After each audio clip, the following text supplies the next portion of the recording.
going on, everybody? Welcome back to the channel.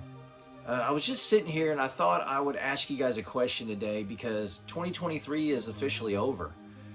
But there was some fantastic games that were released this year, and the crazy thing about it, they weren't just for one console. In prior years, some of the best games were on the Sony PlayStation. All these first party, like exclusive titles. But this year, it was a little bit different. There were some fantastic games for every console.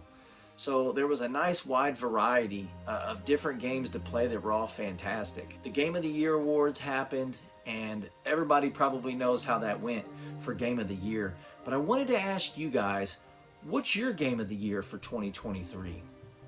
There were so many that I got to play, and there was a couple that I didn't get to play. So I have to base my opinion on ones that I actually played. But in my opinion, or as my buddy Ron Man hates when people say, in my personal opinion, the best game of the year for me, and this was tough because there were some great games, but my game of the year 2023 is gonna be Alan Wake 2.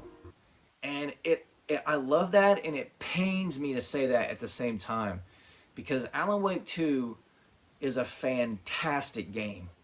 It's hard to put into words how good of a game it is, but it's bittersweet because I'm a huge enthusiast and advocate of physical media, and Alan Wake 2 was only released digitally. Dude, that just pissed me off when I heard that.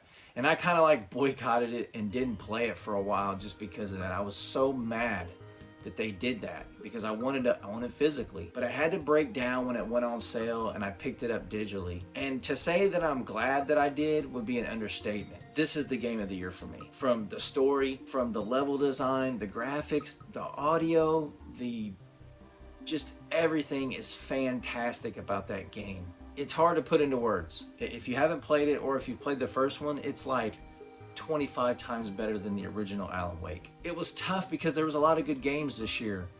Resident Evil 4 Remake was fantastic also. I dumped a ton of time into that, but I just felt like Alan Wake 2 did everything that Resident Evil 4 did, but better. I know that doesn't make much sense, or it sounds weird. Capcom is such a huge studio, and they have been nailing it with the Resident Evil remakes lately. It was weird because I was expecting greatness from Resident Evil 4. Like, I knew it was going to be good.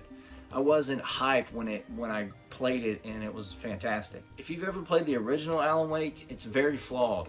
So going into this, I was super surprised at how much they polished it, and they put out an absolute 10 out of 10 masterpiece in my opinion. It's probably up there in the top 3 of my favorite horror games of all time, which is insanely awesome to be in the top 3 spots for me. So, such a fantastic game. That's my 2023 game of the year. Before I go, I want to talk about some honorable mentions because there were a lot of great games this year. One would be the Dead Space remake. I don't know what to say. It's fantastic. Like, I played the original trilogy back on the Xbox 360. They remade the original. They put it on Game Pass, and it's incredible. It's an awesome game. There's some flaws in it, but not that many. And the atmosphere is absolutely amazing in that game. Put on some headphones, turn off all the lights, and you're in it. It's fantastic. And another game that everybody thought was going to get Game of the Year but didn't was Zelda Tears of the Kingdom. I think this game is fantastic, but it suffers from one thing when it was trying to get Game of the Year. It came out too early in 2023. The award show is at the end of the year, so you have all that. If you release a game early in the year, people have forgotten about it by the time the award show comes out, and I think that's what happened with Tears of the Kingdom, because it's just Breath of the Wild, which they gave like a 10 out of 10 to. It's just more of that and better. So it's like, how can it be bad, right? So I think it just suffers from coming out too early into the year. And I think that's what happened with Dead Space also, because both of those were fantastic. Another great game that came out, Spider-Man 2 for the PS5. I don't have a PlayStation, but I would watch playthroughs of Spider-Man 2 on YouTube. Looked pretty cool. I'm a huge fan of Spider-Man, so I definitely enjoyed watching it.